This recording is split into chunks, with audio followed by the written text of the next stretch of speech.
yang satunya tuh stroke, satunya yang nomor 2 serangan jantung. Tapi sebenarnya memang kalau dilihat secara keseluruhan satu tuh jantung. Karena orang yang meninggal karena serangan jantung kadang seringkali tidak sempat ke rumah sakit. Tiap 38 detik sekali orang serangan jantung dan meninggal di dunia ini. Ya, lebih tinggi daripada coronavirus sebenarnya. Tuh.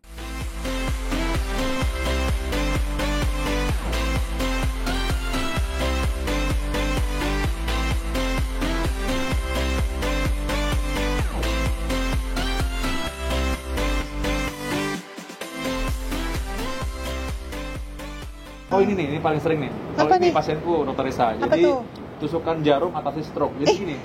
Itu aku bacain dulu ya. Ini ada WhatsApp-nya. Biasanya orang-orang ngomongin cerita tentang stroke-nya dulu nih ya kan. Stroke itu bisa terjadi kapan aja. Jadi selalu siapkan cara di samping tempat tidur. Jadi kalau stroke-nya muncul, siapin jarum, langsung ditusukin di ujung jarinya. Nih mungkin ada yang pernah dapet nih broadcast-nya soal itu. Iya, itu sering banget. Aku juga sering dapat makanya. Ya ampun, tusukin jarum padahal ya. Iya, sudah lama ya. Iya. Tapi masih dapat loh, minggu lalu aku masih baca di grup keluarga. Oh iya, masih ada. Masih nanya ini bener nggak? Nah, karena itu bagi yang mendengar YouTube ini dan sudah tahu bahwa itu adalah hoax, ya bisa segera disebarkan. Ya, kasih tahu bahwa sudah ditangkap oleh Dr. Risa bahwa itu bukan hal yang benar, itu adalah hal yang salah. Bener. Itu nggak benar. Kalau kita stroke itu ada tanda-tandanya, orang lumpuh sebelah, ya lumpuh sebelah badan rasanya nggak lebih berat, tidak bisa diangkat tangannya, bibirnya jatuh ke samping sebelah, matanya turun sebelah, biasanya begitu. Dan biasanya hanya terjadi di satu sisi. Nah, itu harus segera ke rumah sakit, segera ke rumah sakit. Jadi nggak usah pakai tusuk jarum dulu, langsung ke rumah sakit aja ya. Jangan. Malah ada yang begitu ya, dia memperlambat proses loh, karena dia tusuk jarum, terus jadi nggak dibawa ke rumah sakit karena udah keluar darahnya, udah merah nih katanya. Jadi udah keluar stroke-nya katanya gitu. Jadi dia udah nggak dibawa lagi. Bahaya banget kan? Padahal, jadi ini ada namanya golden period. Ya, jadi di waktu-waktu secepatnya harus dibawa ke rumah sakit. Kalau masih dalam golden period itu masih mungkin terselamatkan dan nggak ada resiko atau gejala sisa dari stroke-nya. Benar-benar sekali itu. Jadi benar-benar kalau tahu ini ada aneh nih di badannya, udah buru-buru ke UGD deh, ya kan? Betul, UGD terdekat. Setuju. Nah, ini yang terakhir temannya stroke ya. Apa tuh? Temannya stroke adalah serangan jantung. Ya. Jadi itu pembunuh nomor berapa dok sekarang? 1, kalau karena saya dokter jantung. Iya tapi bener serem banget. 1 ya, karena gini, kadang-kadang 1 kadang-kadang dibilang 2. Karena apa? Orang yang satunya tuh stroke, satunya yang nomor 2 serangan jantung. Tapi sebenarnya memang kalau dilihat secara keseluruhan 1 tuh jantung. Karena orang yang meninggal karena serangan jantung kadang seringkali tidak sempat ke rumah sakit. Iya. Jadi nggak dihitung jadinya. Oh gitu. Ya nggak dihitung kan, yang dihitung stroke-nya kan. Oh, stroke kan sempat ke rumah sakit. Ya, jadi sempat berapa lama di rumah sakit. Jadi sempat dihitung, artinya sempat di sensus gitu ya, bahwa orang ini kena stroke gitu.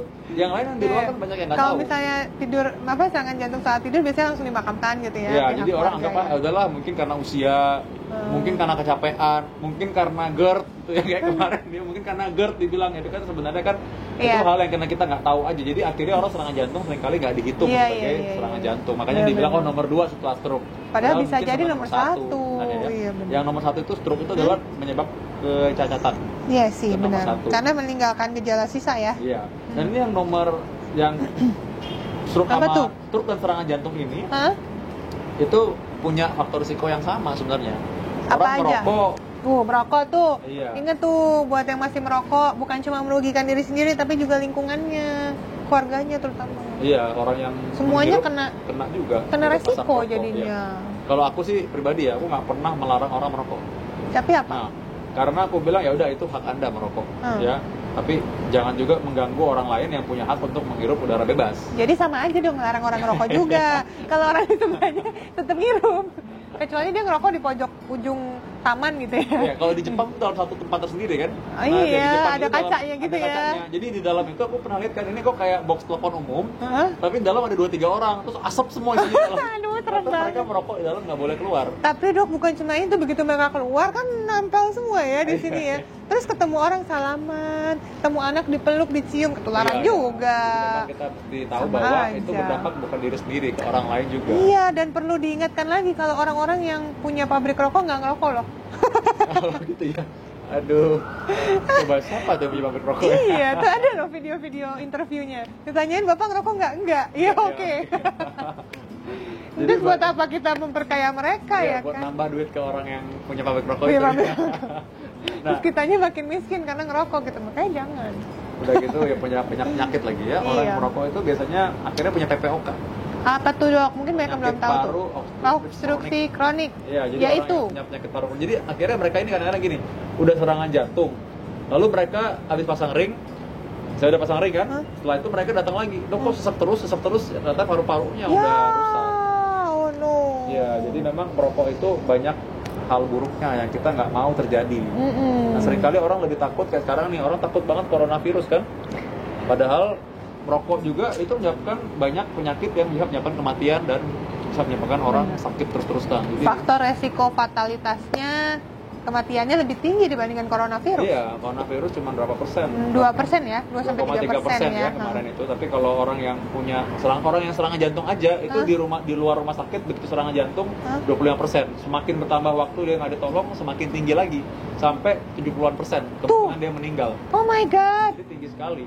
Setiap 38 detik sekali orang serangan jantung dan meninggal di dunia ini. Iya, lebih tinggi daripada coronavirus sebenarnya. Tuh, makanya.